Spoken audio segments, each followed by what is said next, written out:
So they were still trying to conceal it and go underground with it. So I think law enforcement or code compliance responded to this one. They found not much there, an innocuous doghouse with a little dog run there.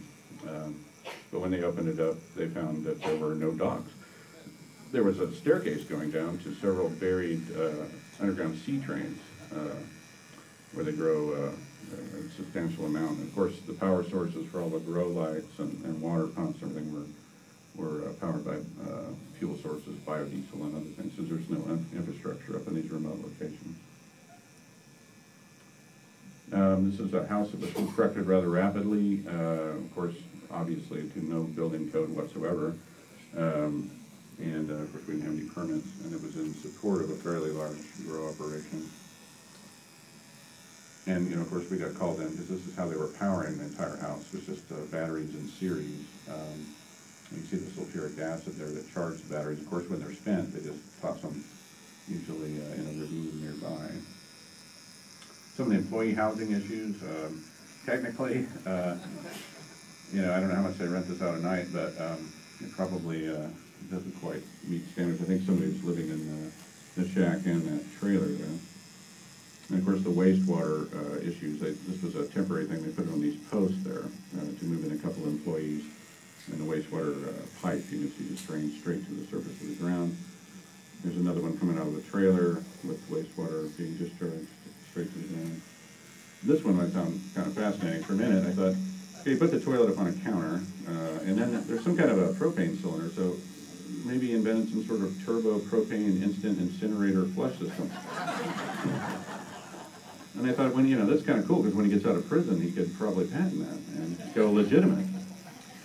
But as it turns out, I went to an instant hot water heater under the sink, just to produce hot water there, so at least he was sticking to hand washing principles.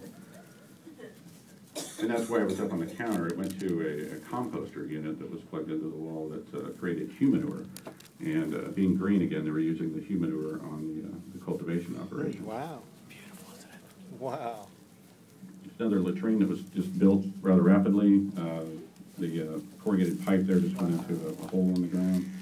It didn't quite meet 885 standards. That one's just gross, sorry. And the solid waste issues have really impacted my LEA staff, because a lot of times there's really no solution to it.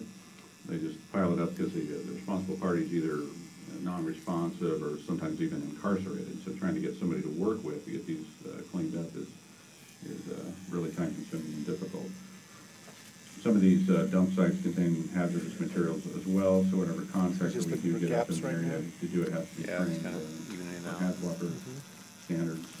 So again, it's more expensive and it takes more time and diligence. This one actually had a happy ending. They put a fence line up there. They thought, well, why would the neighbor complain? One, it's on our side of the fence, right? So they were thinking it correctly. It's kind of a NIMBY problem, but they didn't know where the property line was. So a lot of this garbage was on the neighbor's property who called in a complaint. And because he was a victim, I was able to get Cal Recycles to fund it through a farm and ranch grant to clean it up. So nobody fears some Cal Recycles. Oh, beautiful. Isn't that gorgeous?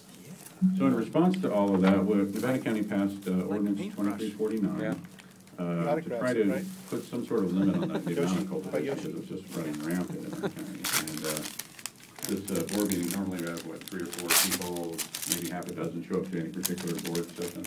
This one had 350 in the board chambers. I think the max can hold. The doors were wide open. There were people standing in the lobby, people in the parking lot playing frisbee and hacky sack. I mean, there was a lot of interest in this one.